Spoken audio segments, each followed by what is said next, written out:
With 2022 out the window and 2023 right at our doorsteps, it's time for us weebs to reflect back on what 2022 brought for us. The first being, hentai was a f***ing complete joke this year, bringing us nothing. But second, more importantly, all the new manga we discovered in 2022. With so many options to read, there were many that slapped, but many that flopped. Let me present to you my best and worst mangas of 2022. Starting off the list is one of the most unique and funniest mangas I've ever read, Tsuke-hodai. Breaking all common isekai tropes, this manga gives readers a fresh perspective through all the fucking trash that has spawned in recently.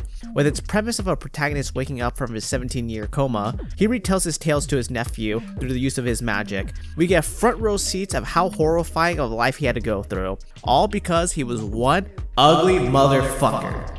With each event becoming more and more crazy with its funny interactions and misunderstandings, all you can do is just laugh through his pain. With each chapter seemingly breaking your expectations, Tsuke-hodai is a hidden gem of all comedy mangas.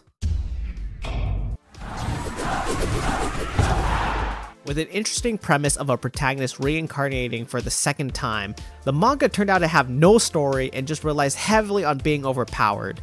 The entire plot is to become the best mage, but the moment he reincarnates into a 4-year-old body, he is the best mage. Capable of casting the highest level of magic and can also effortlessly cast different types of high tier magic that he has yet to use before. But what sealed the deal was when he watched his brother get nuked to oblivion. Possessing magic that can wipe out armies and block all forms of magic, he really just stood there and did nothing. With no challenges to face, what's the point of reading this when you understood the entire story in the first 2 chapters?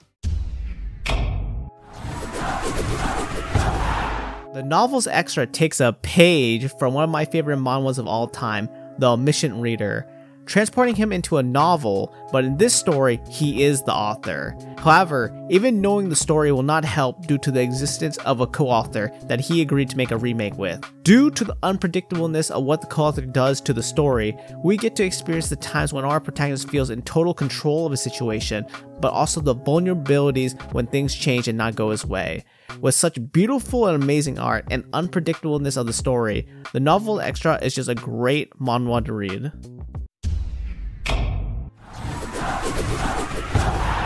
Probably one of my more controversial opinions, Way to Heaven is no masterpiece, but a manhwa that has by far one of the worst starts to a story you can ever find.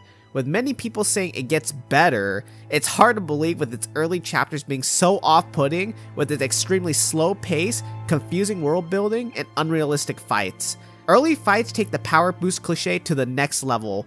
With only 5 months of training, 5 months, a kid is able to handle dozens of armed men with just his fists. And he's able to fight with so many injuries, a gash to the back, a stab wound above the groin, blood loss, lack of stamina, eventually a lacerated arm. Yet, when the final boss goes for the killing blow, he somehow awakens his mind and just uses his messed up arm as a reversal and pummels the boss with the messed up arm. And then he just stands right up and all his injuries are healed, all gone. This would happen again in the next fight scene. Fight dozen martial artists, gets his arm lacerated, awakens mind, dominates martial arts expert, arm heals. Like what? If you have the patience to grind out the early chapters, it might be worth reading, but those first 20 plus chapters, I can't recommend it to anybody. Yep, it's the anime that's taken the world by storm. Blue Lock, the manga, is as amazing as the anime. Throwing away the sports cliche of teamwork makes the dream work, comes a unique story that focuses on selfishness and egoism to become the best striker in the world. With the unique setting of a prison and an elimination style theme, mind-blowing art, Blue Lock is an enjoyable read for everyone, even for those who aren't interested in sports. Blue Lock also gives viewers many memorable characters with their own unique background and skill set, so it's never boring. In a weird way, with opposite themes, Blue Lock reminds me of one of my favorite mangas of all time, Eyeshield 21, a throwback. Both have amazing art for its time and being digestible for all readers. Blue Lock may truly become the greatest manga of all time, and I stand for it. It's just bad. The plot, the characters, the action, there isn't a single positive thing about this manga.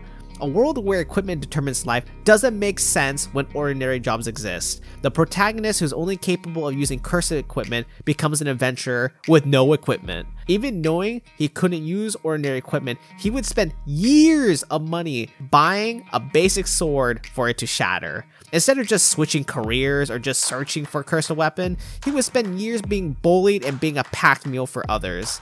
Then we got the power scaling. Without cursed equipment, he has a weak physique and little fighting technique, but once he equips the cursed equipment, his power level is 100 times stronger than even the S ranks, but yet he can still struggle against weak enemies. This manga should inspire future writers that any story can be better than this trash.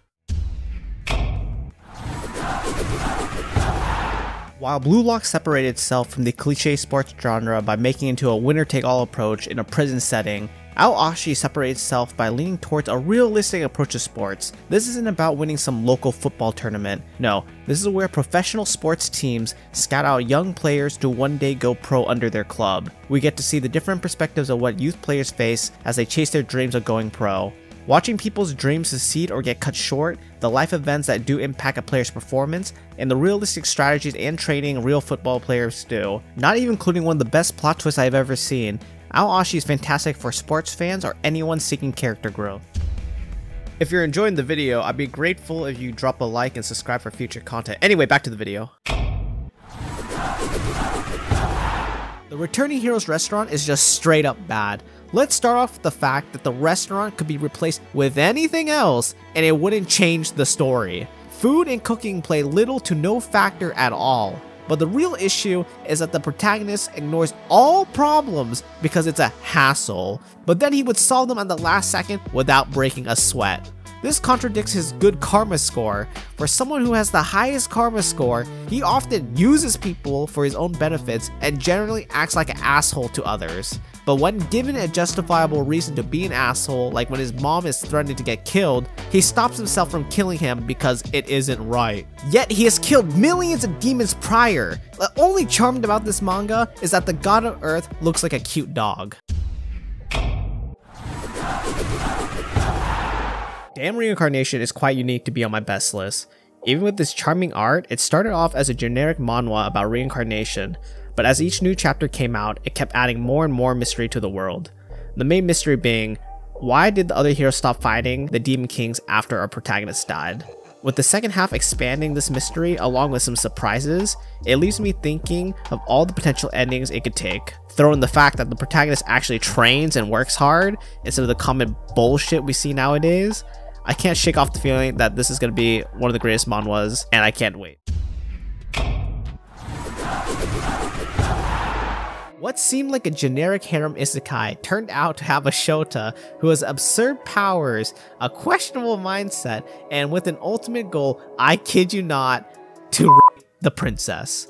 If you want to ignore his sexual urges, the power scaling is unreal. Dying by running straight into a goblin's stomach, he awakens his dark and ancient magic. While unlocking necromancy and being immune to death, he is capable of using all forms of magic and can one-shot A-rank monsters with a finger point. With minimal training, his magic became unmatched by anyone in the entire history. His character does not help the story either. He's a pervert who also feels embarrassed for soldiers dying to monsters he can one-shot, but later cries when soldiers die to monsters. With art so good and an ecchi trope, it might as well use its sad excuse of a story and made it into an instead. From the creators of Red Storm comes L.A.G, a horror survival story where people gain limited abilities and skills to survive a labyrinth from monsters and from each other. Right from the get-go, this manhwa doesn't pull any punches, showing off the gore and the betrayal that will be a frequent occurrence in this manhwa. Our protagonist has the misfortune of living in this purgatory hellscape, constantly reviving into different timelines with different abilities, unable to escape. Having experienced death multiple times, this has built our character to be a no-nonsense personality, willing to kill people when provoked, but being smart not for future events. What makes this special is they take the Game of Thrones approach. Your favorite character may just die. You don't know what will happen and it keeps you on your toes, making you come to the next chapter. I can't even throw out the possibility of the protagonist just straight up dying. When you don't even know if the protagonist is going to survive till the very end, you know you got a wild ride on your hands. This is a story of when a tsundere protagonist teaches a brainless female lead about life. With the whole plot focused on making the female lead experience life to the fullest, who better than a young adult who hasn't even lived a quarter of his life, who hates humanity and lives as an outcast? Which leads to how characters are extremely dull.